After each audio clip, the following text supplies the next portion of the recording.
십자가의 도는 어떤 능력을 가지고 있죠? 죄를 깨닫게 하는 능력, 죄를 씻어버리는 능력, 죄악을 이기게 하는 능력, 고통을 이기는 능력. 이 네 가지라고 했습니다. 자, 오늘은 십자가의 승리라는 제목으로 말씀을 나누겠습니다. 본문을 다 같이 합독하겠습니다. 십자가의 도가 멸망하는 자들에게는 미련한 것이요 구원을 받는 우리에게는 하나님의 능력이라. 기록된 바 내가 지혜 있는 자들의 지혜를 멸하고 총명한 자들의 총명을 폐하리라 하였으니 지혜 있는 자가 어디 있느냐, 선비가 어디 있느냐, 이 세대의 변론가가 어디 있느냐. 하나님께서 이 세상의 지혜를 미련하게 하신 것이 아니냐. 하나님의 지혜에 있어서는 이 세상이 자기 지혜로 하나님을 알지 못하므로 하나님께서 전도에 미련한 것으로 믿는 자들을 구원하시기를 기뻐하셨도다. 유대인은 표적을 구하고 헬라인은 지혜를 찾으나 우리는 십자가에 못 박힌 그리스도를 전하니 유대인에게는 거리끼는 것이요 이방인에게는 미련한 것이로되 오직 부르심을 받은 자들에게는 유대인이나 헬라인이나 그리스도는 하나님의 능력이요 하나님의 지혜니라. 하나님의 어리석음이 사람보다 지혜롭고 하나님의 약하심이 사람보다 강하니라. 핀란드에 한 왕이 있었는데 나라를 잘 다스려 백성들은 아무런 걱정 없이 행복하게 살았습니다. 그런데 스라에 오직 공주만을 두고 있었던 그 왕은 공주의 신랑을 뽑아 대를 잇게 할 생각으로 전국에 사윗감을 구한다는 방을 붙였습니다. 드디어 공주의 신랑을 뽑는 날이 되자 전국에서 수천 명의 젊은이들이 몰려왔습니다. 첫 번째 시험은 말타기와 활쏘기였는데 이 시험에서 20명 정도의 건장한 젊은이가 뽑히게 되었습니다. 두 번째 시험은 지혜의 시험으로 왕이 한 문자를 그들에게 냈습니다. 저 높은 하늘과 땅을 잇고 이웃과 이웃을 연결하는 나무를 구해오라. 기간은 100일이다. 그러자 20명의 젊은이들은 그러한 나무를 구하려고 제각기 길을 떠났습니다. 그 젊은이들 중에 수녀원에서 고아로 자란 존 페로라는 청년이 있었습니다. 페로 역시 다른 청년들과 마찬가지로 가장 커다란 나무를 구하다가 찾지 못하자 수녀원 성당에 들어가 기도했습니다. 현명한 왕이 되어 불쌍하고 버림받은 이들을 위하여 일할 수 있게 해달라고 오랜 시간 기도를 마치고 밖으로 나오던 페로는 갑자기 무슨 생각에 뒤를 돌아봤습니다. 그렇다. 그것은 바로 나무 십자가뿐이다. 그 후 페로는 지혜로운 왕이 되어 오랫동안 나라를 잘 다스렸다고 합니다. 이 일화가 우리에게 교훈해주는 대로 십자가야말로 하늘과 땅, 곧 하나님과 인간, 그리고 사람과 사람 사이를 연결해주는 다리라고 할 수 있습니다. 그럼에도 불구하고 십자가의 도는 양면성이 있다고 했습니다. 십자가의 도가 멸망하는 자들에게는 미련한 것이요 구원을 얻는 우리에게는 하나님의 능력이라. 십자가에 못 박혀 죽임당한 예수 그리스도를 믿어야만 구원을 받는다는 복음 전도는 멸망하는 자들에게는 한없이 미련한 것으로 여겨졌어요. 왜냐하면 당시의 철학자들이나 유대교의 랍비들이나 헬라의 웅변가들, 곧 스스로 지혜가 있다고 자부하는 이들은 하나님의 구원의 계획을 전혀 이해하지 못했기 때문입니다. 그들은 예수님의 십자가의 죽음이 예수님의 실패라고 단정하고 조롱했습니다. 이렇게 십자가에서 죽임당한 예수님을 비웃고 조롱하는 일은 주님께서 십자가에 달리신 순간에도 있었습니다. 지나가는 자들은 자기 머리를 흔들며 예수를 모욕하여 가로되 성전을 헐고 사흘에 짓는 자여 내가 만일 하나님의 아들이어든 자기를 구원하고 십자가에서 내려오라고 조롱하였고 그와 같이 대제사장들도 서기관들과 장로들과 함께 희롱하여 가로되 저가 남은 구원하였으되 자기는 구원할 수 없도다. 지금 십자가에서 내려오라. 그러면 우리가 믿겠노라고 비웃었습니다. 이들은 모두 예수의 십자가를 실패로 보았던 것이죠. 이처럼 예수의 십자가를 실패로 보는 무리들은 오늘날에도 있습니다. 이단들이 그렇고 통일교의 문선명은 예수님은 결혼을 하지 않았으므로 인간을 구속하는 일에 실패하였다고 하며 그래서 자기가 구원을 완성시켰다고 헛소리를 합니다. 예수 그리스도의 구원을 믿지 않는 불신자들 또한 그리스도의 십자가의 죽음을 실패한 것으로 봅니다. 그러나 예수님의 십자가는 구원을 받는 우리에게 하나님의 능력이요 위대한 승리의 상징인 것입니다. 그러면 지금부터는 십자가의 의미를 살펴보겠습니다. 첫째, 십자가는 사탄에 대한 예수님의 승리입니다. 자, 저를 따라해 보세요. 십자가는 사탄에 대한 예수님의 승리다. 인류 역사는 한마디로 전쟁과 투쟁의 역사라고 할 수 있습니다. 선과 악의 투쟁, 참과 거짓의 투쟁, 사랑과 미움의 투쟁이 교차한 역사가 인류사입니다. 즉 악과 거짓과 증오의 화신인 사탄과 참과 선과 사랑의 근원이신 그리스도와의 투쟁사라는 말이죠. 이 투쟁에서 항상 사탄이 승리한 것처럼 보였어요. 그러나 예수 그리스도의 십자가의 승리로 말미암아 사탄은 여지없이 패배하고 말았습니다. 처음에는 사탄이 승리한 듯하여 예수 그리스도를 십자가에 죽였으나 주님은 십자가와 부활로 사탄을 이기고 승리하신 것입니다. 그래서 골로새서 2장 15절에 정사와 권세를 벗어버려 밝히 드러내시고 십자가로 승리하셨느니라고 했습니다. 정사와 권세는 공중의 권세 잡은 사탄을 가리킵니다. 예수 그리스도는 십자가로 사탄의 권세를 쳐서 파하고 승리하신 것입니다. 할렐루야! 예수 그리스도의 십자가 대속은 창세전에 이미 하나님의 구원 계획에 예정된 것이었어요. 아담과 하와가 대반역자인 사탄의 유혹에 빠져 범죄한 직후 하나님은 여자의 후손을 통해 사탄의 머리를 부수겠다고 선언하셨습니다. 그와 같은 하나님의 구원 계획과 목적을 파괴하고자 사탄은 온갖 회방과 불의로 그리스도를 대적했으나 예수 그리스도께서 십자가를 지심으로 마귀의 권세에서 신음하는 인류를 구원하게 되었습니다. 그러므로 그리스도의 십자가는 사탄의 권세에 대한 하나님의 지혜와 권세의 승리인 것입니다. 둘째로 십자가의 의미는 십자가는 악에 대한 의의 승리입니다. 자절을 따라해 보세요. 십자가는 악에 대한 의의 승리다. 예수 그리스도 십자가의 승리가 있기 전에 인류사는 항상 왜곡되어 불의가 의에 승리하는 것처럼 보여왔습니다. 그래서 하박국 1장 4절에도 악인이 의인을 애워싸고 정의가 굳게 행하여 지민이다고 하박국 선지자는 탄식을 했어요. 양심을 지키는 자는 손해를 보고 무조건 이기적인 욕망을 채우려는 자는 이득을 보아왔습니다. 그리하여 의의 편에 서는 자는 패배를 당하고 시리에 빠지기도 했습니다. 양심 있는 사람들은 그래도 의가 승리해 주기를 바라고 선이 이길 것이라고 응원하였으나 현실은 그와는 반대로 나타나곤 했습니다. 불의가 승리하고 거짓이 이기고 있었다는 말이죠. 그러나 하나님의 아들 예수 그리스도가 십자가에서 불의를 이기고 승리하심으로 그 의를 의지하는 자는 모두 의롭게 되었어요. 이것이 참된 승리입니다. 예수님을 십자가에 못 박은 힘은 악의 세력이었습니다. 그러기에 만일 부활이 없었다면 악이 승리했을 것입니다.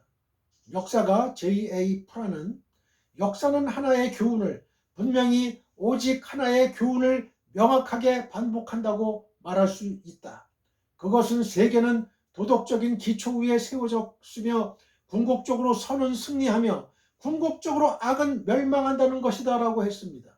어느 곳에 깨끗하고 정결하게 술집도 창녀도 없는 것을 자랑 삼고 사는 청교도 같은 마을이 있는데 한 처녀가 어쩌자고 결혼하기 전에 아이를 가졌습니다. 그 마을에는 한 수도사가 있었는데 그는 모든 사람에게 존경을 받는 사람이었어요. 마을 사람들의 온갖 굳은 일은 그 수도사가 다 맡아서 하다시피 했습니다. 그런 마을에서 한 처녀가 임신을 했는데 그 아이의 아버지가 누구라는 것을 대지 못하면 간음죄로 추방을 당하게 되고 잘못하면 맞아 죽게 되었습니다. 그런데 애 아버지가 누구라는 걸 말을 안 해요. 그래서 결국 추방을 당하게 되었는데 추방 직전에 하는 말이 저 수도사라고 했어요. 수도사는 그대로 끌려가서 많은 몰매를 맞고 고역을 당하고 감옥에 쳐넣어졌습니다. 시름시름 앓다가 결국은 감옥에서 죽었어요. 그런데 죽은 다음에 시신을 염하면서 보니까 이게 남자가 아니고 여자예요. 남장 여인이었던 것이죠. 모든 사람은 숙연해졌어요. 이 수도사는 왜 그 아이는 내 아이가 아닙니다 라는 말을 왜 안 했을까요? 처녀를 살리기 위해서는 자기가 죽어야 했기 때문입니다. 이와 같이 예수 그리스도께서 우리를 위하여 죽으셨습니다. 그리하여 하나님의 공의가 하나님의 십자가에서 완전히 충족되고 우리는 구원을 얻게 된 것이죠. 그러므로 십자가는 완전한 의의 승리인 것입니다. 십자가의 의미 세 번째 의미는 십자가는 미움에 대한 사랑의 승리입니다. 자, 저를 따라해 보세요. 십자가는 미움에 대한 사랑의 승리다. 예수 그리스도는 하나님의 사랑의 화신입니다. 이에 반해서 예수 그리스도를 십자가에 못 박고자 한 자들은 증오와 도끼를 품은 미움으로 가득했습니다. 만일 예수님의 십자가와 부활이 없었다면 인간의 미움과 증오가 하나님의 사랑을 정복하는 셈이 되었을 것입니다.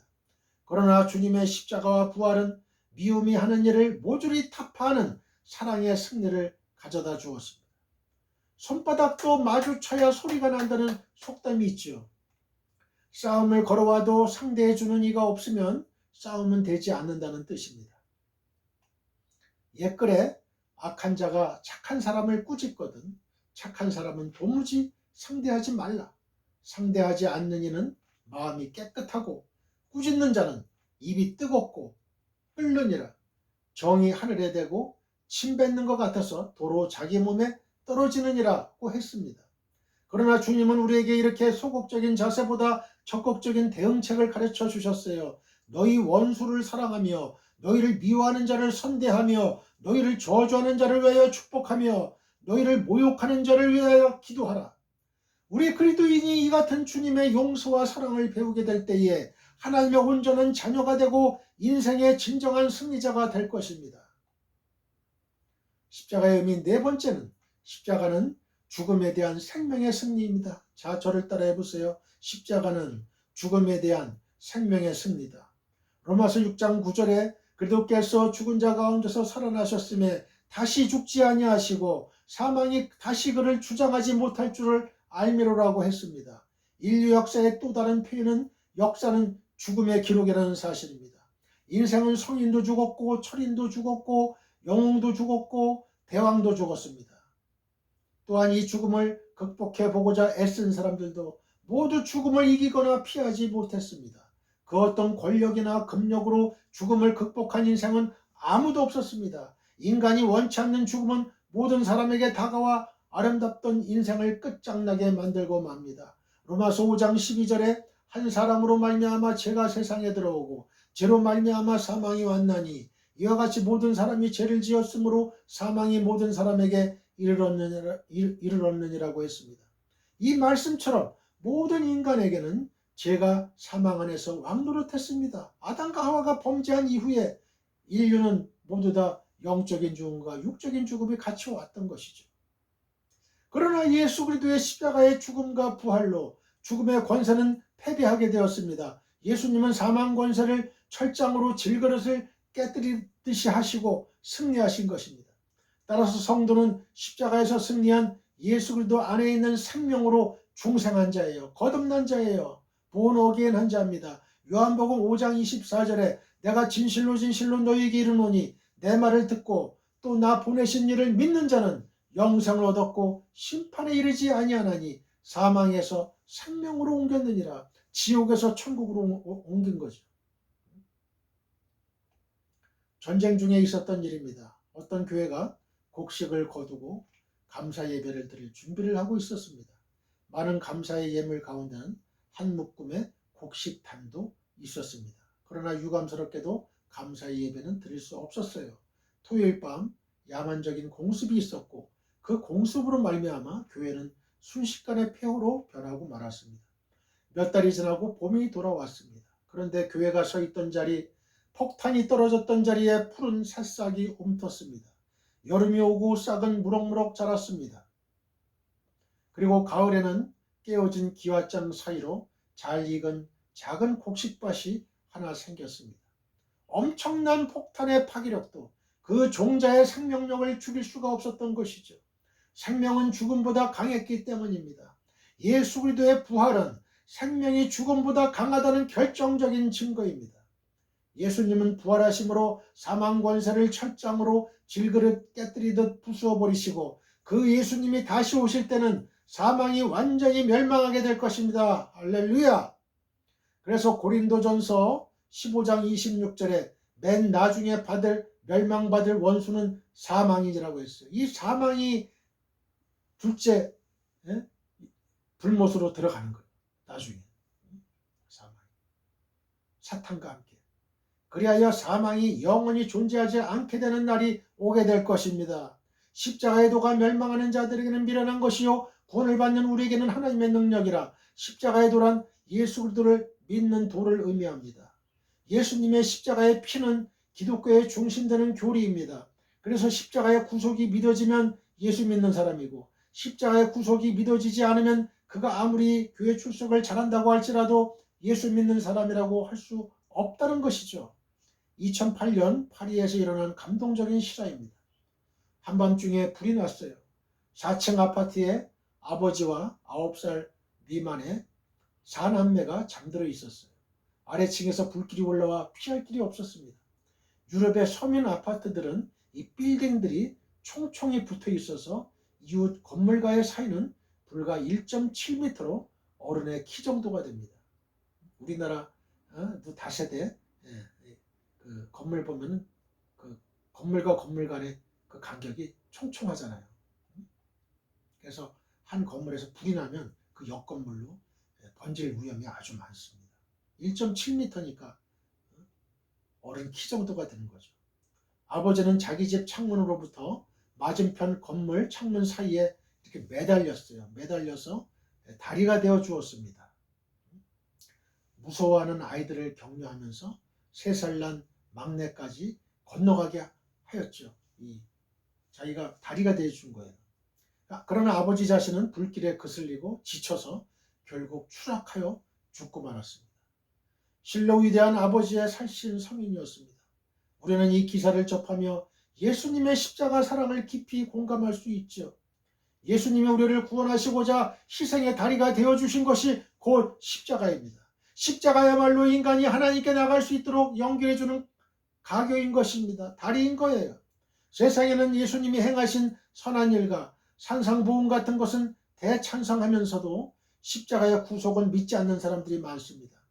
많은 글 속에서 성구를 인용하기도 합니다. 많은 정치가들이 나라와 민족을 위하여 십자가를 지겠다고 말합니다. 그러나 기독교의 본질을 한마디로 말하면 십자가의 종교라 할 수 있을 것입니다. 그래서 기독교의 모든 교회당에는 예외 없이 십자가가 서 있습니다. 기독교의 심벌 마크는 십자가예요. 십자가의 도가 멸망하는 자들에게는 미련한 것이요 믿지 않는 사람들에게는 십자가의 도가 미련하게 보입니다. 왜냐하면 기독교는 인간의 지혜에서 나온 종교가 아니고 순전히 하나님의 계시에 의해 탄생된 종교이기 때문입니다. 그래서 인간의 지혜로는 전혀 이해되지 않을 뿐만 아니라 오히려 어리석게 보이는 거예요. 인간의 지혜로만 생각하면 2000년 전에 사형을 받아 죽은 예수가 결코 사람들의 죄를 사할 수 없습니다. 2000년 전에 죽은 예수의 피가 어떻게 우리의 죄를 용서해주며 죽었던 사람이 어떻게 살아나서 하늘나라로 올라가겠습니까? 인간의 지혜로만 생각하면 어처구니 없고 황당무계한 소리로밖에 들려지지 않을 것입니다. 그러나 십자가의 도가 구원을 받는 우리에게는 하나님의 능력이라. 믿은 사람에게는 십자가의 도가 하나님의 능력입니다. 할렐루야. 여기 능력이란 다이너마이트와 같은 폭발적인 힘을 의미해요. 십자가의 도에 하나님의 능력이 있어 믿는 사람을 죄 가운데서 구원해내고 생명을 살려내고 세상과 마귀를 이기게 하고 그리스도의 나라와 그리스도의 의를 이루어 나가게 합니다. 따라서 예수 그리스도의 승리를 확신하는 그리스도인은 죽음까지도 결코 두려워하지 않아요. 우리가 코바디스 영화를 보잖아요. 거기서 그 예수 믿는 사람들이 원형 경기장에 끌려 나옵니다. 그러면서 며칠씩 굶은 사자의 밥이 되게 하는데 그들은 끌려 나오면서도 손에 손을 잡고 찬양을 부릅니다. 찬송을 부릅니다. 또 밑에 그 나무를 지피면서 불을 붙이고 그 십자가에서 죽으면서도 예수 부인 안 합니다. 찬송 부릅니다. 그러면서 하늘나라 갔어요. 하늘나라 갔어요. 신앙의 정조를 지켰어요. 지조를 지켰어요. 우리도 이런 사람들이 되어야 될 줄 믿습니다. 하나님이 능력 주셔요. 능력 주면 다 합니다. 성령의 충만을 받고 그러면 다 할 수 있어요. 다 할 수 있는.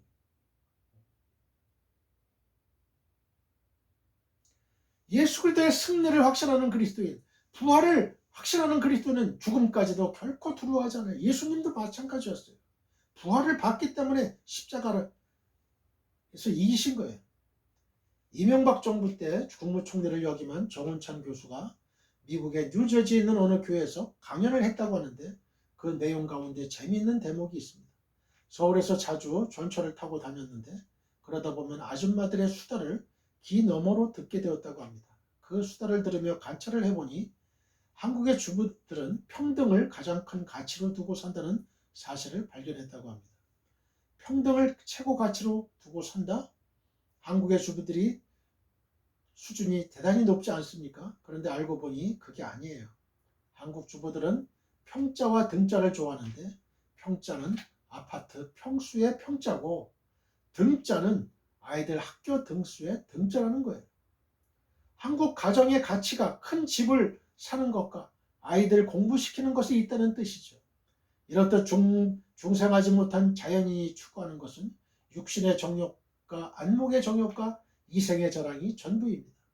그러나 중생한 그리스도인의 가치관은 세상 사람들과 분명히 달라야 합니다. 사도 바울은 고백하기를 내게는 우리 주 예수 그리스도의 십자가 외에 결코 자랑할 것이 없으니라고 했습니다.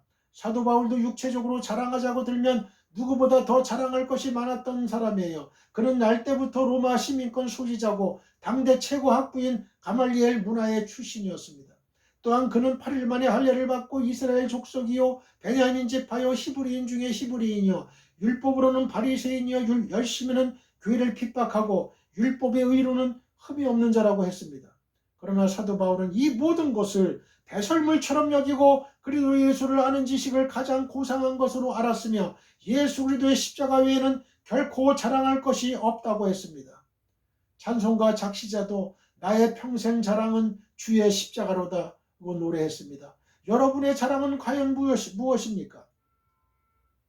312년 AD 312년 8월 28일 콘스탄틴 대제는 로마 근교 밀비우 다리에서 벌어진 전투에서 전력상 우위였던 정적 막센티우스를 물리치고 승리하여 로마 제국을 통치하는 막강한 권력을 얻게 되는데 그 승리의 배경에는 신비한 설화가 숨어 있습니다.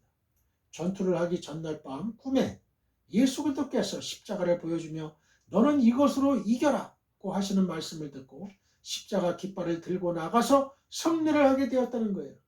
그래서 콘스탄틴 대제는 주후 313년 기독교를 공인하고 국교로 공인하고 더 나아가 기독교를 국교로 삼게 됩니다. 그 십자가는 승리의 상징이 되었습니다. 예수님께서 십자가상에서 다 이루었다라고 외치셨을 때 그것은 정복자의 외침이었어요. 예수님은 모든 적을 이기셨습니다. 예수님은 십자가로 사탄을 이기시고 죄악을 이기시고 사망 권세를 이기시고 승리자가 되셨습니다. 그래서 우리가 십자가의 승리를 확신하면 바로 그 능력을 갖고 세상을 이길 수 있습니다.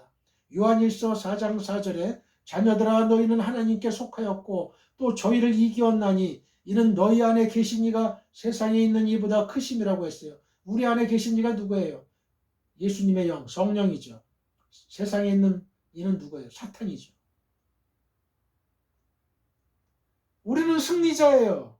십자가로 승리하신 예수 그리스도를 힘입어 자신을 이기고 세상을 이기고 유혹을 이기고 탐심을 이기고 죄를 이기고 마귀를 이기고 사망까지 이기는 영원한 승리자들이 다 되시기를 주님의 이름으로 간절히 축원합니다. 할렐루야. 우리 모두 하나님 아버지께 기도드립시다. 하늘에 계신 나의 아버지시여, 십자가로 승리하신 예수 그리스도를 힘입어 자신을 이기고 세상을 이기고 유혹을 이기고 탐심을 이기고 죄를 이기고 마귀를 이기고 사망까지 이기는 영원한 승리자들이 다 되게 하옵소서. 예수님의 거룩하신 이름으로 기도드립니다. 아멘. 지금은 우리 주 예수 그리스도의 은혜와 하나님 아버지의 극진하신 사랑과 성령의 감화감동 교통 역사하심이 지금 이 방송 예배에 참여하고 있는 모든 지구촌에 있는 성도님들과 그 가정과 직장과 사업장과 우리의 민족과 나라와 한국교회와 세계교회와 우리 사랑 선교회 위에 영원히 함께하기를 축원하옵나이다. 아멘.